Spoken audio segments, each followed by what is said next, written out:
I'm Jack, I'm 27 and this is my 1982 Volvo 244 DL, which is like about as low spec as it can get. It's proper Bogo standard. I think the only upgrade this had on it from really the lowest spec is it's got power steering, and that's about it. Everything else is Bogo on it. I found it on a Cars and Classics website. I was scouring for 240s. I really wanted an estate.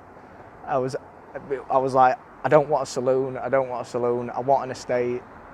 I've got to find one, but just finding one in decent condition. Like, I've learned more now about like working on cars and doing bodywork and stuff like that, but at the time I wasn't in a position to start welding and cutting bits out of my car, so I needed to find one that was reasonably solid from the get-go. And then this popped up, and it was like 2 hours away from my house, so I went and looked at it. As soon as I went and looked at it, I was like, yep, I need it, I want it. I put a deposit on it and then picked it up the next day. When I bought it, it came with loads of information, because it's only had like 2 previous owners, and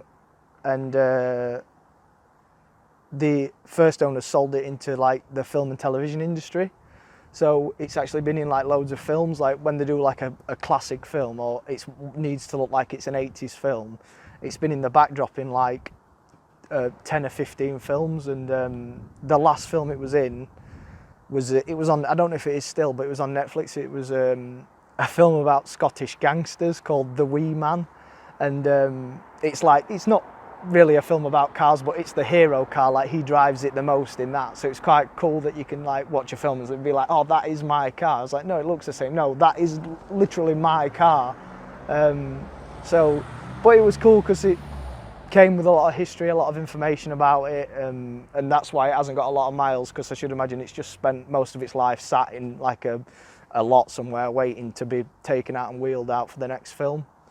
The guy who originally bought this car, because he was a major in the army, because he signed the original book for it, I could find out loads of information in it, and he bought the car in like September 1982 and then died in November. So I was like, how unfortunate is that? Like, you had it for less than 2 months, and then I assume he left it to his wife, if he had a wife, I don't know, but like I could find out his information because he was in the army. So yeah, so he owned it. I've owned it for longer than he has, and he bought it, bless him. So there's that. But other than that, nothing really. Just, it's been a great, because all I do is go in car shows, so it's just always great stuff like that, like going out with friends. And retro rides is one that we do almost every year. Like, obviously COVID-19 or whatever you want to call it, put the kibosh on that this year, but it's just one of those things, and you've just got to get on with it. But retro rides gathering, for anybody that's never been to it, is definitely a great one to do. It's just a really good atmosphere, all sorts of stuff like this, builds that are just crazy and stuff like that, and it's like a great weekend. I wouldn't miss it for the world, sort of a thing, because it's just a proper good laugh surrounded by a load of like-minded people.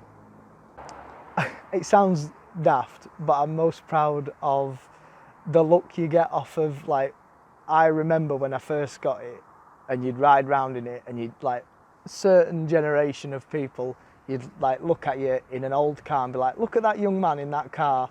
Like, he must be a really responsible young man driving an old car that's really well looked after like that. And then you put it on lows and you put it on wheels and you put a loud exhaust on it, and you get the exact same person looking at you like, look at that idiot, he's ruined that car, what is he doing? And you just think, yeah, like, you get really excited about that, and like, I'm still the same me, but you know that how they judge you has changed immediately just because of how the car looks, and it just makes me smile every time.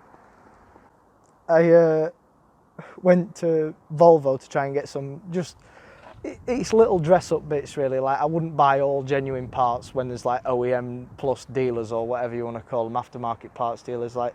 But little things that you'll see, like, I wanted to put a Volvo oil filter on it because when you open the bonnet you can see it, so why have like a nasty one when you can have a proper, the white one with the Volvo brand on it or whatever. And I went to the local like parts department at a Volvo dealer, and I gave them my reg to the person behind the desk, as you do, and they were like, your car's not on the system. And I was like, yeah, it probably predates the system. And they're like, oh, have you got your VIN number? And I'm thinking, who knows the VIN number off the head? So I went back out to the car, opened the bonnet, got the VIN number, gave them that, and that was still no help at all. And then of course there was the 100-year-old man in back of the parts department who knows everything, who just walked out and was like, you want one of them? And that was the right thing.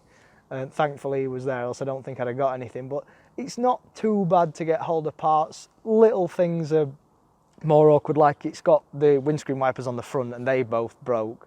And you can't, well, I couldn't find new wiper motors, so I had to buy second-hand ones, which is fine, they still work now, but it's like some stuff you're just never going to get new bits for. You're always looking in second-hand, but there's so many people that have like stored bits over the years and stuff. Like I wanted one of the front headlights, the glass, and they're massive, so I'm terrified that they're going to get smashed at some point. So I bought some spare ones of those from a guy because he just had a load kicking about, as you do. So it's little things like that there will be somebody out there that's got spares, but it's just finding that person, if you like.